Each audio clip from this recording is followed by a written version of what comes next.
দিল্লি যা চায় আপনারাও তাই বলেন। দিল্লি মার্কা কোন দলকে বাংলাদেশের জনগণ আর গ্রহণ করবেন না। আমাদের পরিষ্কার কথা, প্রফেসর ইউনূস সাহেব, আপনি আন্তর্জাতিক খ্যাতি সম্পন্ন একজন মানুষ। আপনি বুদ্ধি পরামর্শ দেশে ভালো না পাইলে আপনার বন্ধু বান্ধব তো অনেকে বিদেশে আছে। আপনি জুলাই সনদের সাথে যদি কোনো অসদাচরণ করেন, জুলাই সনদকে যদি কোনোভাবে দুর্বল করার চেষ্টা করেন, আপনার কিন্তু খুব বড় কোনো সফলতা নেই। আপনি একটা জায়গায় সফল হতে পারেন।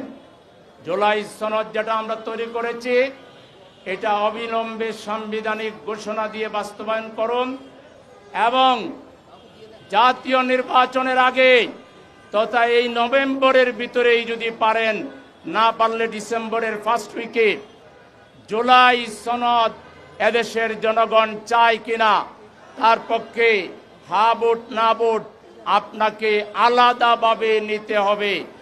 দেশে এত বড় সংস্কারের প্রস্তাবের আগে কখনো হয়নি।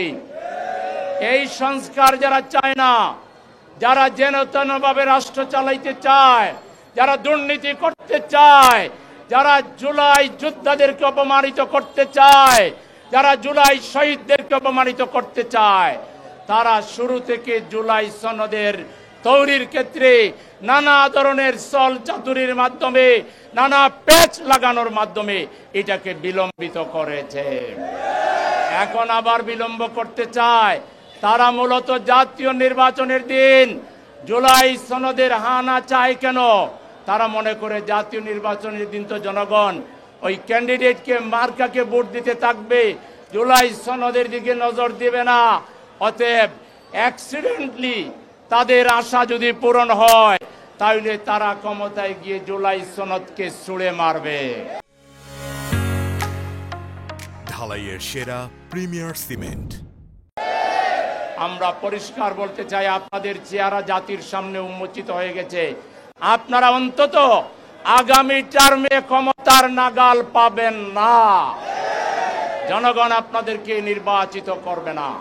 আপনাদের রাষ্ট্রীয় দর্শন প্রেসিডেন্ট জিয়াউর রহমান সাহেব যেটা পোষণ করতেন, যেটা করেছিলেন, আপনারা ওখান থেকে ডিরিল্ড হয়ে গেছেন। আপনারা এখন দিল্লির কাছে মাথা নত করে আছেন। দিল্লি যা চায় আপনারাও তাই বলেন। সুতরাং দিল্লি মার্কা কোন দলকে বাংলাদেশের জনগণ আর গ্রহণ করবেন না। আপনারা জুলাই চেতনার কথা খুব বেশি বলেন না। আপনারা 7ই নভেম্বরের কথা বলেন না। 7ই নভেম্বর নারায়ে তাকবীর আল্লাহু আকবার স্লোগান দিয়ে সিপাহী জনতা ঐক্যবদ্ধ হয়ে বাংলাদেশ রক্ষা করেছিল। একইভাবে জুলাই যুদ্ধ, একইভাবে নারায়ে তাকবীর আল্লাহু আকবার স্লোগান দিয়ে ইসলামী জনতা, দেশপ্রেমিক জনতা ঐক্যবদ্ধ হয়ে আমরা সফল হয়েছিলাম।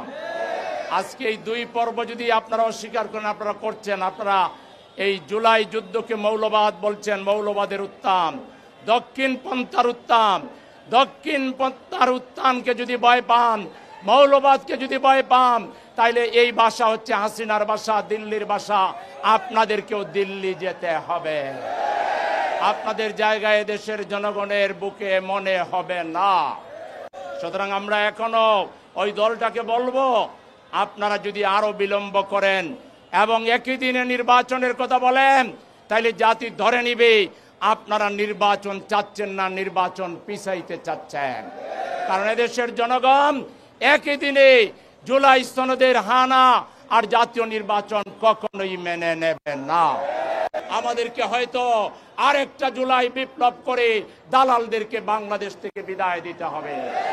যারা জুলাই চেতনার বিরুদ্ধে, যারা একই দিনে জাতীয় নির্বাচন আর সেই জুলাই সনদের হানা চায়, তারা ভারতীয় দালাল, তারা ভারতীয় এজেন্ডা বাস্তবায়ন করতে চায়।